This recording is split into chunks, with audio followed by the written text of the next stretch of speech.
এক ছিল ঘটক। তার এলাকায় তার ঘটকালির খুব নামডাক ছিল।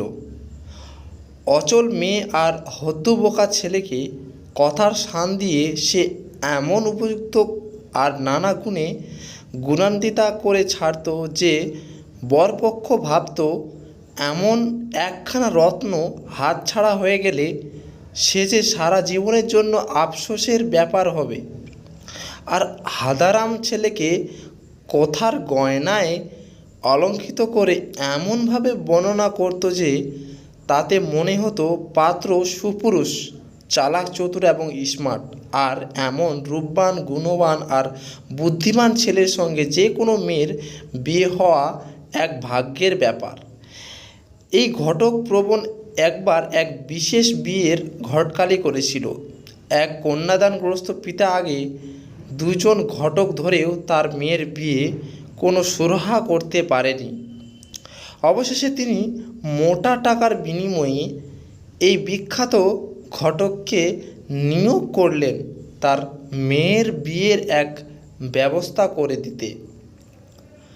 ঘটক কাজটা নিলেন এবং কন্যার পিতার কাছ থেকে তথ্যাদি জেনে নিয়ে বললেন, আপনি চিন্তা করবেন না, আপনার মেয়েকে পার করে দেবার দায়িত্ব আমি নিলাম। কাজের লোকের থাকে হাত যশ আর ঘটকের চাই মুখ যশ। কথায় দুনিয়া চলে আর ঘটকের কথায় ছেলে মেয়ে বিকায়। আল্লাহ তাআলা আমার শুধু চাপার জোর দেয়নি, আমি চাপাবাজি করি না, ওসব হলো গোয়ার গোবিন্দের কাজ। আমি কম কথায় কাজ সারি, তবে যা বলি তা মোক্ষম এবং মানুষের মনকে বশ করে দিতে পারি। কেউ কেউ বলে আমি নাকি কূটনীতিকের মতো কথা বলে মানুষকে আকৃষ্ট করি। এ কথাটা আংশিক সত্য। আমি কথায় যুক্তি খেলা খেলি, মানুষ তাতেই কাত হয়ে যায়। তো যে মেয়ের বিয়ের ঘটকালি করেছিলাম তাতেও সফল হয়ে গেলাম। বরপক্ষের তাড়া ছিল, তাই দেখাদেখির ঝামেলায় তারা যেতে চাইলেন না। আমি পাকা ঘটক, আমার কথাকেই তারা শিরোধার্য করলেন। ছেলের বাবা আমাকে মাত্র দুটো প্রশ্ন করলেন। এক, মেয়ে বিয়েতে রাজি তো? আমরা জোর জবস্তির বিয়েতে নেই। আমি ঘটক বললাম, রাজি মানে? এক পায়ে খাড়া বরের পিতা। বিয়ের ব্যাপারে এত যে মন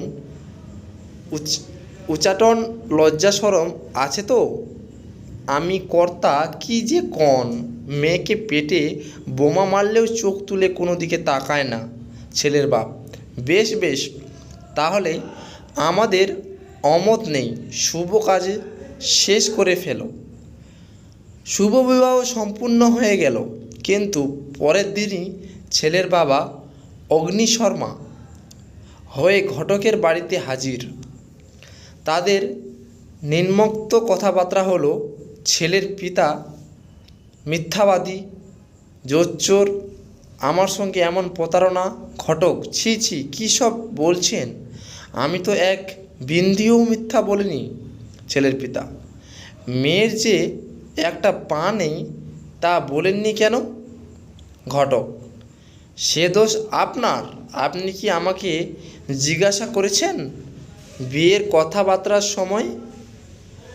বরপক্ষ কনেকে হাঁটিয়ে দেখে, কথা বলিয়ে দেখে, চুল খুলিয়ে দেখে। আপনার ছেলে তা করেনি, এখন আমার দোষ কেন হবে?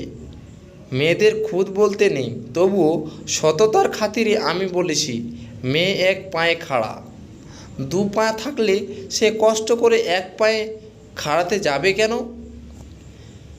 বিচক্ষণতার অভাবে আপনারা ঠকেছেন, এতে আমার দোষটা কোথায়? বরের পিতা, মেয়ে যে অন্ধ তাতেও তো বলেননি।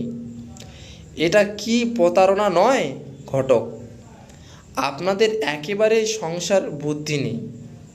আমি এমন পর্যন্ত বললাম যে পেটে বোমা মারলেও মেয়ে চোখ তুলে তাকায় না। পেটে বোমা মারলে চাইলে সে তো চোখ তুলে তাকিয়ে সেদিকে বিপদ নাই, মেয়ে সেই দিকেই ছুটবে। এ থেকেও কি আপনারা বুঝলেন না যে মেয়ে আন্ধা? এখন নিজেদের ব্যাকল্পনার দায় আমার ওপর চাপাতে এসছেন। আপনাদের মতো রাম বোকাদের কপালে এর চেয়ে ভালো বউ জুটবে এটা কেমন করে আশা করেন?